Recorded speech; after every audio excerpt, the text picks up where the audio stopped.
This is EWA Radio, the official podcast of the Education Writers Association, and I'm Public Editor Emily Richmond. With fall fast approaching, millions of college students are preparing for the new academic year. But millions of other would-be students are shut out of that opportunity, often because they live in areas without easy or affordable access to post-secondary education. Those are called higher ed deserts, and it's the premise of a new story in the Washington Monthly by contributing editor Ann Kim. She joins us today. Ann, welcome to EWA Radio. Thank you very much. Glad to be here. I want to start with some of the numbers you lay out in your story. According to the Department of Education, as many as 70% of undergraduates in 2012 were so-called non-traditional students. That meant they may have delayed their enrollment, have a job, or children are attending part-time. Now, I knew this was a large segment of the population, but I found 70% to be a little startling. It did me as well. I think that number has gone up quite a bit in the past 10 years or so, simply because the expense of higher education has gone up as high as it has, and also simply because higher education isn't available in a lot of areas. People go to college for a year or two, they drop out, they go home. They have to look for other options. And many people have to try to find different ways to combine work and school. And I think the higher education industry community is beginning to recognize that there's going to need to be some new ways to deliver higher education to these students and meet the demand that is growing. You also cite work by the Urban Institute, which found that nearly 1 in 5 Americans, and that's about 41 million people, live 25 miles or more from the nearest college or university, or they're in an area with a single community college, and that's the only source of broad access public higher ed in that distance. That's the definition of a higher ed desert, correct? That is, and in some ways, that number was actually even more shocking to me than the number of non-traditional students that are out there. I think so many of us who live and work in this space have come to assume that there are many colleges and universities right around the corner. And here in Washington, D.C., where I live, there are half a dozen excellent colleges within easy commuting distance. So it's really, I think, surprising to a lot of college-educated people that maybe you can't drive to a community college or a college within half an hour. The other number that's related to that is that there are 3 million Americans who don't have internet connection at home, so an online option isn't available either.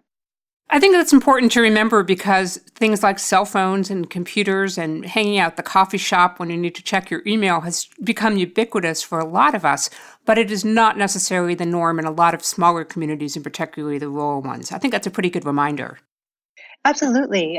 In the reporting that I did for this story, just going out to parts of rural Virginia in particular, a lot of people don't have broadband internet at home. They have to come into town if they want to connect to the internet. There was one school superintendent I was speaking to.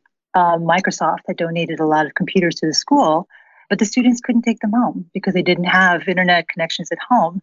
So they really couldn't take advantage of the online learning opportunities that are out there because they live 20 miles out or have to commute an hour by bus to get to the school where there just simply isn't rural broadband. The desert is a particularly apt metaphor here because it's not just about the absence of resources, but it's also a place where it's tough for things to grow, like business startups and people's careers. What else is at risk for these communities? Well, a big part of the story with higher education, lack of rural higher education access now in particular, is that every job, 2/3 of the jobs that are going to be created over the next decade or so are going to require some sort of higher education credential, not necessarily a 4-year degree, but a workforce credential or a 2-year degree. In the areas, the small towns where there is no higher education available, there is actually no pipeline to get the skills necessary to attract businesses. And an excellent example of that in my story is, again, in South Boston, Virginia. It's in southwestern Virginia, an area that used to rely on textile manufacturing and on tobacco. There was a J.P. Stevens factory there. There's a Russell Stover candy factory there. People lived and worked there for 20 years, high school diploma, get on the line, have a great middle-class life. Right around the turn of the century, 2002, thereabouts, 3 of these factories closed one after the other. At the same time, you saw all of the tobacco industry disappear overseas to China, South America. the town manager told me they lost $100 million worth of payroll in the space of 4 years. And it was a devastating gut punch. For them, the question was, how do we attract new businesses? And every single new business says, we need skilled workforce. And what was lacking there was the ability to deliver that skilled workforce. So you have a situation where it's a vicious cycle, right? You have to attract new businesses. They want a skilled workforce. How do you deliver that skilled workforce? It's not there. They don't come. People leave. The town shrinks. The young people who do return are those who went to the big city and couldn't make it. And you have almost a death spiral going on in some of these rural communities that don't have a lifeline into building that new skilled talent to attract the businesses, bring back new people, and revitalize themselves. And I think that's something you're seeing all over the country. And that obviously is fed into some of the angst we saw with the 2016 election, and we'll probably see again in 2020. Well, I think this is an important issue, not just for the higher ed community, but for the K-12 systems as well, which you reference in your piece. They don't want to send students out into the world only to have them come back from college with nothing to show for it but debt. And one of the ways to smooth that pipeline you've talked about is dual enrollment programs. What do you know about how those are helping to reach some of these rural students? So I spoke with Amanda Hetrick, who is the superintendent of schools in Forest County, Pennsylvania. It is a tiny school district up in the Allegheny National Forest, which is up in northwest Pennsylvania. She's got about 450 students scattered over 400 square miles. If you go on Google Maps and just take a satellite, you'll just see nothing but green. And there are a couple tiny towns that are dotted in there. And it's her job to try to get as many of her students to get post-secondary education as possible. The way she's doing that is through dual enrollment by exposing them to college-level coursework, college-level expectations, so that she was quite frank about this, the culture shock of heading off to a big city, such as Pittsburgh in this case, isn't too much for her students. She actually told me that before they began dual enrollment, and even now, about 60% of her students come back to Forest County without a degree. And what happens to these students is that they still have to borrow a lot of money to get the education they do get. And they pull together a part-time job at a Subway, another part-time job at the garage. Tourism is perhaps the only industry that's up there in Forest County other than the state prison. If they're lucky, they get to go and work at the state prison in an administrative job. There are one or two logging jobs that are there.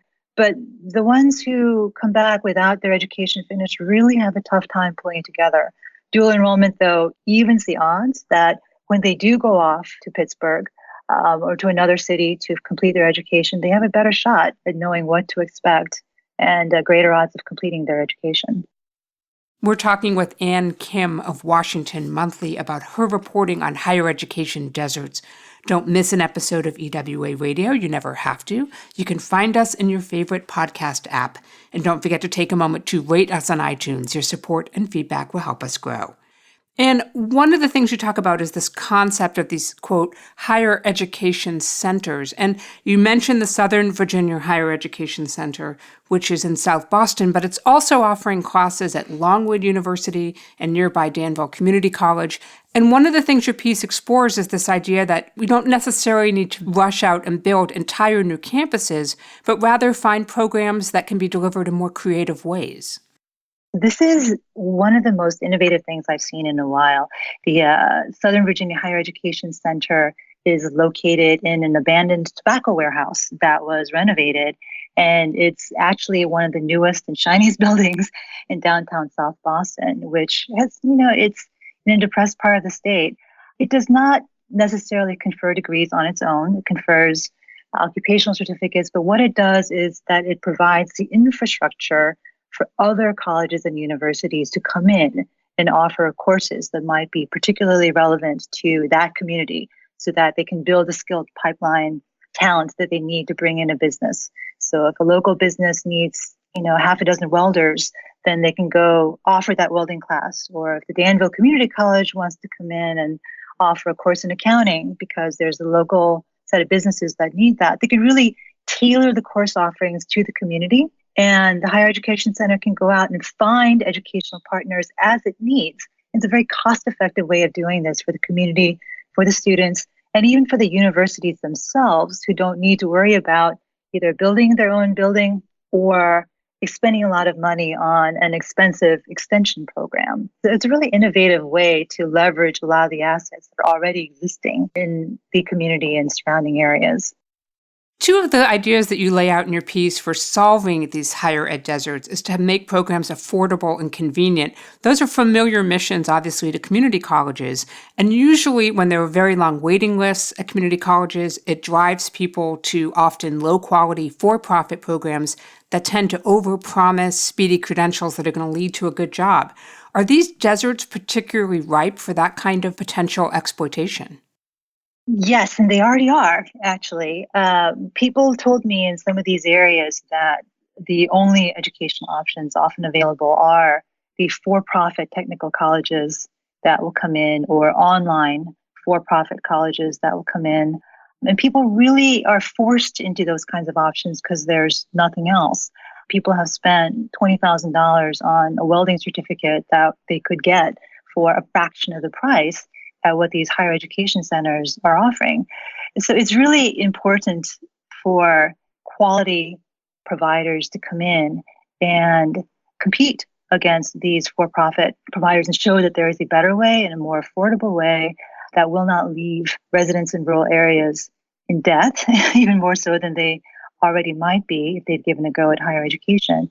And they can really provide them the means to get a better job and improve their income and lives. So the Lumina Foundation has set a goal of improving college completion nationally. And in a 2012 report, they found that about 22% of the U.S. population had gone to college, about 37 million people. That is, they had some college credit, but they hadn't completed a degree. How do these higher ed deserts and solving them fit into that narrative? I will answer that question by talking about a couple of people in my story. I start out my piece with a conversation with a woman named Tesla Moore, who is actually living in Keene Borough, Northwest Pennsylvania. It's near Forest County, one county over. She went off to University of Pittsburgh, Bradford, enrolled in a nursing program. And the first year she was there, she found herself pregnant. And it was a high-risk pregnancy, and she felt like she could not continue her education, and she came back home.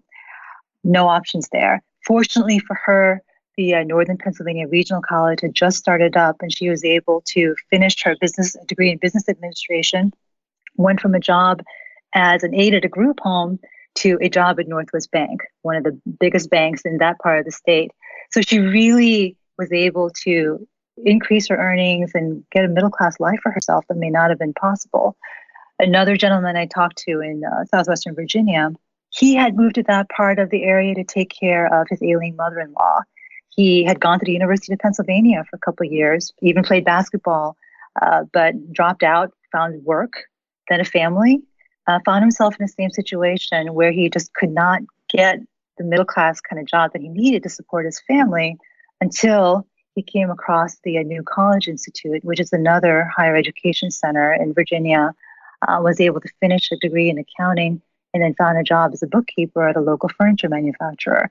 So these higher education centers and other ways of enabling adults and non-traditional students to finish their degrees have real potential to really improve the lives of people who dropped out years ago or were forced by life to take a detour away from their education and find themselves back home in places where the opportunities may not currently exist.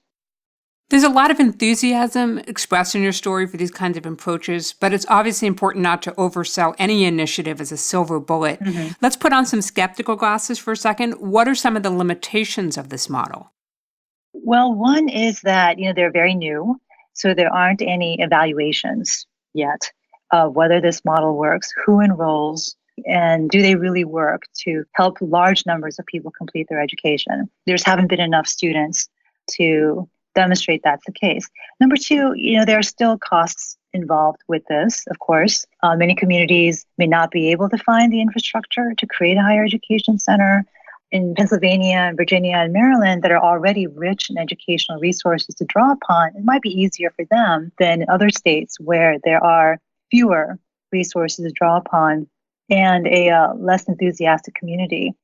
Third, this is a concern that was expressed to me by a few folks. In places where college going is not necessarily part of the tradition, there may not be as much demand yet for this type of innovation. It needs to be created. The market needs to be developed. I would also imagine sort of an obvious built-in limitation is the preparedness of students to do this kind of work. And then we go back to the P16 pipeline idea. Yes, absolutely. The beauty of a higher education center in some ways is that you have a blended learning model where people physically go to some campus. But there is still an online element, an online technological element to a lot of this. And students need to be ready academically for the coursework, and they also need to have the self-discipline to follow this through. And if neither of those things are in place by the time someone enrolls, that student is not likely to succeed. And what are some story ideas for reporters who may be looking to localize this issue and look at higher education deserts potentially in their own communities? First of all, there is a beautiful map of higher education deserts that is available on the Urban Institute website by the researchers who did this research, Kristen Blagg and Victoria Rosenblum. If you go to www.urban.org, that map is readily available and easy to search, so you can find out pretty quickly whether the community you live in is, say, a higher education desert. Secondly, there are, I think, plenty of community colleges that are doing a little bit more outreach to try to find rural students, bring them in, and help non-traditional students complete their education.